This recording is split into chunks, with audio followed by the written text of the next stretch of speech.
मैं तो आपसे दो चार बातें करशा। मैंने अफसोस है कि मैं 3 चुनाव पहले लड़ चुका हूं और 2 हाजी साहब ने चुनाव लड़े हैं।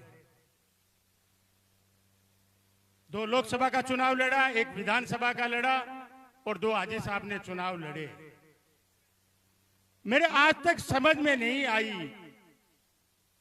कि देहात के लोग चाहते क्या है। वो हमें बताएं, हम उसको पूरा करने की भरपूर कोशिश करेंगे। जैसा मेरी बेटी ने कहा अभी, डॉक्टर सारा ने, कि हमारे गांव में ये कमियां हैं, ये काम बाकी है। अल्लाह गवाह है, जिस दिन आपने विधानसभा रफीक मंडेलिया को भेज दिया, काम बाकी नहीं रहेगा राणा सर का एक भी।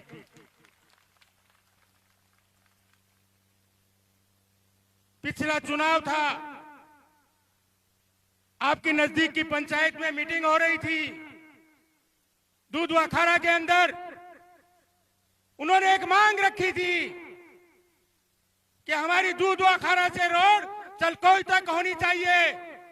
और मैंने उनसे वादा किया था कि अगले चुनाव से पहले ये रोड पास होगी और इसका काम चालू होगा, नहीं तो दूधवा खारा में वोट मांगने नहीं आऊंगा। आज उस रोड को पास करा दिया और उसका काम हो रहा है। और हमारे विधायक जी ने कहा था कि रोड पास हो जाए तो वोट मांगने को नहीं आऊं, तो मैंने शर्म आनी चाहिए कि वोट मांगने नहीं जाना चाहिए दूधवा खारा में। सांची कहने में हकीकत है, कोई खराब है, जाके पूछ लो, दूधवा खारा नजदीक है थारे। फांकड़ा कौन मारूं मैं? जो कहूंगा सच कहूंगा। लेकिन मुझे अफसोस होता है, हमने 5 चुनाव लड़े हैं। सूर्य की देहात से हम 5 चुनाव में पीछे। अरे बेटी का बापो, कदे तो एक बार काट दो आगे, का सही है कोनी गलती है? हर टाइम थे बिगाड़ दो और वह शेरा रा बापड़ा रोता रह जाके मैं आगे काटा, देहाता रा थाने मार दे। मैं क्या करा भाई जी? तो अब कहा नाको प्यासो कौन प्यासो, आप बताओ तो। देखो भाईडा, नाको प्याओ तो चुनावड़ो लड़ा, क्योंकि थारे साथ बिना काम पट्टे को नहीं। खाली बापड़ा शेर आ रहा से क्या कर नाको लागे, क्यों नाको थाने भी लगाना पड़ता। शहर से ज्यादा काम देहात में होता है, शहर से ज्यादा पंचायतों को महत्व मिलता है। और हमारे से जितना भी हुआ, हमने देहात में काम करने की भरपूर कोशिश की।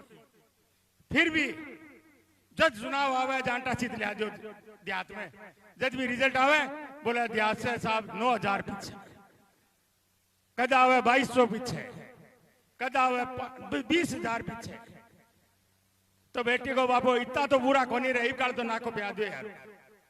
देखो ये नुकसान, ये जो नुकसान है वो चूरू विधानसभा को होता है, रफीक मंडेलिया का नुकसान नहीं होता। बलराम जी जाकर साहब चुनाव लड़ने आया, मैं थाने बात बताऊं, और वह चुनाव आप हरा दियो थोड़ा सा वोटा से हरायो को नहीं हरायो, बाद में पटपटिया देकर रोवा कर रहा बैठा। गलती बहुत होगी, गलती करने के बाद अफसोस करने से कुछ नहीं होता, पहले ही सोचना लेना चाहिए।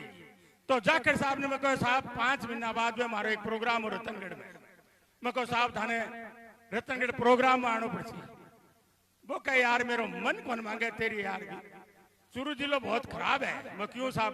अरे बोले इतने बड़ा आदमी ना राजियो बड़े ले जाके यार, मैं को हो जाओ साहब के गलती सलती। अब तो लोग पटोड़े आप हाथ दे रहे। वो चुनाव हम जीत जाते तो इस चूरू जिले की फिजा अलग होती। ये अपनी गलतियां अपने को नुकसान करती है, इसलिए हमें बड़ा सोच समझ के फैसला लेना चाहिए।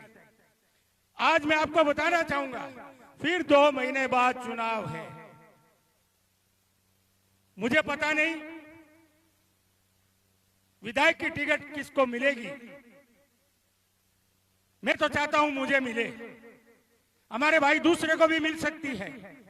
लेकिन मेरी आत्मा से इच्छा है कि चूरू से विधायक कांग्रेस पार्टी का बनना चाहिए और बन के जाना चाहिए। आपने देखा है 35 साल से राजेंद्र जी को आपने बड़ा सम्मान के साथ विधानसभा में भेजा। मैं पूछना चाहता हूं कि पंचायतों में और चूरू शहर के अंदर 35 साल में उन्होंने ऐसा कौन सा काम किया जो हमारे आने वाली जनरेशन याद करे कि हमने एक विधायक को 7 बार चुन के भेजा था और उसने ये 7 काम तो ऐसे कर दिए जो हमारे आने वाली जनरेशन याद करे। एक भी काम नहीं। हमें 5 साल का मौका मिला था, याद है ना, 2008 से 13 तक, और हम तो नए थे। हमारे जो बीजेपी के विधायक है वो तो बहुत जूने हैं, 24 घंटा राजनीति करते हैं, 3-3 बार मंत्री रहे हैं, आज भी प्रतिपक्ष नेता है, चाहे तो बहुत कुछ कर सकते हैं, पर बाकी नेचर में है कि लोग ही जितावे, क्या वास्ते काम करा, क्यों करा, मैं कहना जाऊंगे मान जिताओ, काम किया मेरा वोट देवा, काम क्यों करा। जब हमने 5 साल चूरू विधानसभा का नेतृत्व किया, मेडिकल कॉलेज हम लाए। आज वे क्या हमारी लाइडी है, तो वे तो कागज बोल रहे हैं थारी लाइडी है, हमारी लाइडी है, थे लिया था तो कभी लिया था है? अब क्यों कौन लिया भाई, अभी गणाई काम है। चूरू विधानसभा में बहुत काम बाकी है जो हमें करने हैं, हमारे बच्चों के लिए करना है, हमारे युवाओं के लिए करना है। क्यों कौन करे भाई, कौन करा, वे करे ही वास्ते कोनी कि माने तो यही वोट ला दिया जमान करने की जरूरत है। मैं तो आपसे अपील करना चाहता हूं कि आने वाले समय में जो हमारी गलतियां पीछे रह गई उसको हमें सुधारना है। जो हमारा मार्जिन रहा बहुत कम वोटों से, उसको बढ़ाना है। और मैं समझ रहा हूं इस बार जो हमारे माननीय मुख्यमंत्री अशोक जी गहलोत साहब ने जो योजनाएं दी है, अरे बन समझ के ही वोट गिर दियो, आम आदमी ने टच करे, करियो कौन करियो, गरीब ने, अमीर ने, हर आदमी ने, व्यापारी ने, जिसको जो फायदा देना चाहिए वो सबको फायदा दिया है। अब हमारी जोड़ी बन गई है 3 की। हमारे सीनियर लीडर है अशोक जी गहलोत साहब, हमारे प्रदेश अध्यक्ष है डोटासरा जी, और हमारे यूथ के नेता है सचिन पायलट, और तीनों मिलकर ये सरकार को रिपीट करेंगे। ये मैं आपको विश्वास दिलाना चाहता हूं, सरकार रिपीट होगी। कल कोई भ्रम में मत रह जाना, सटोरिया का बहुत टक्कर की फाइट है। मैं कहता हूं बीजेपी 50 के अंदर रहेगी, और ये सही बात है, आप देख लेना रिजल्ट। आज राणा सर में बोल रहा हूं, बीजेपी 50 सीटों के अंदर रहेगी। तो आप लोगों से अपील करना चाहता हूं कि देखो 5 बार तो थे पछाड़े माने,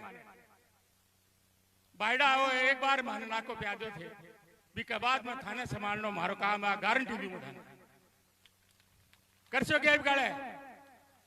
देखो देहात एक राणा सर से नहीं होगा, सब देहात में अपने रिश्तेदार को फोन करना होगा, हर आदमी को रफीक मंडेलिया बनना पड़ेगा, हर आदमी को एक कांग्रेस वोट को जोड़ना पड़ेगा, और आप लोग सगड़ा लाग जाओगा ना, बीके बाद में कोई को नहीं रास के कांग्रेस ने चूरू कमाई, या गारंटी दूंगा। तो इबकाले अपना ने सब ने मिलकर कांग्रेस पार्टी ने जितानी है। और मैं तो एक ही बात कहूं, कोई छोटी मोटी बात से कोई हमारी गलती रहेगी है तो मैं आप सबसे हाथ जोड़ के माफी मांगता हूं। गलती इंसान से होती है, कोई दूसरे से नहीं होती। भाईडा इबकाले सब मिलकर छोटी मोटी बातें ने भुला के, देखो हर घर में आदमी हर चीज के लिए, कोई शादी में, मरण में, हर जगह नहीं पहुंच सकता है। जहां तक हुआ हमने जाने की कोशिश की है, और जहां नहीं पहुंचा उनसे माफी चाहता हूं। इंसान एक होता है, हमें काम भी कराने पड़ते हैं, जयपुर भी जाना पड़ता है, और मुझे तो देखो सागे धंधो भी करना पड़े, क्योंकि रिश्वत में खाऊं को नहीं, चंदा में करूं को नहीं, तो धंधो तो करना पड़ती, नहीं तो चुनाव क्या लड़े।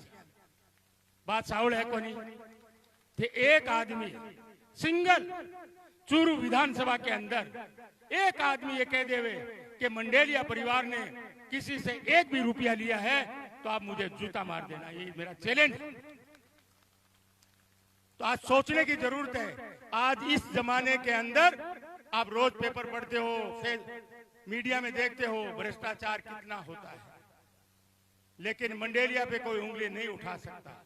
आप ये कह सकते हो कि मंडेलिया 15 दिन चूरू में आता है, 15 दिन अपने धंधे पे जाता है, इससे मैं मुकरूंगा नहीं, जाता हूं मैं, लेकिन 15 दिन के अंदर उतना काम करता हूं जो 30 दिन में होना चाहिए। अब आइडो टाबरी तो फाड़नी पड़े या फिर थाला गोजा फाड़ना पड़े, माने का बात सही को नहीं। ये वास्ते धंधो करना जरूरी है। देखो व्यापारी आदमी आपके धंधे से ही सब कुछ चाले, टाबरी भी पालनी पड़े, जोड़ा जोड़ा कटोला फेरा घर से फेरचा, मजूरी कहीं फेरचा ना, या तो मजूरी करो या आपकी जेब फाड़ो, दोनों में से एक चुनना पड़ेगा। और वो जेब फाड़ने वाला काम मंडेलिया परिवार नहीं कर सकता। हम तो अपना समय आपको देंगे। और मैं बताता हूं, आपने विधायक चुन के भेज दिया तो मेरे बेटे अभी तैयार हो गए हैं, मैं धंधा उनको संभाला के आपके बीच रहूंगा, ये मैं आपको विश्वास दिलाना चाहता हूं।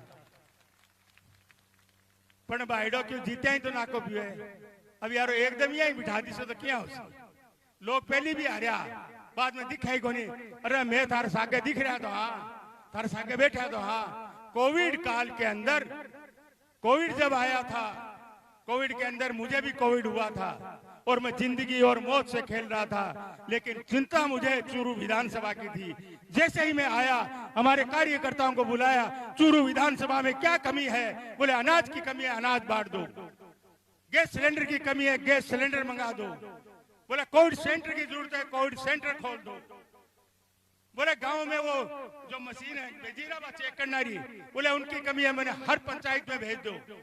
मैंने भेजने में कमी नहीं रखी, मेरे पास कोई बजट थोड़ी हो। आज वो धंधा करूं, जल्दी तो बांट दिया, धंधा नहीं करे क्यों बांटता है, खटू बांटता बताओ। तो इसलिए आप सबसे मेरी विनंती है, आप लोग सब मिलके रफीक मंडेलिया की मदद करें। एमएलए में नहीं होऊंगा, आप सब होंगे, आप सबकी सम्मान बढ़ेगा।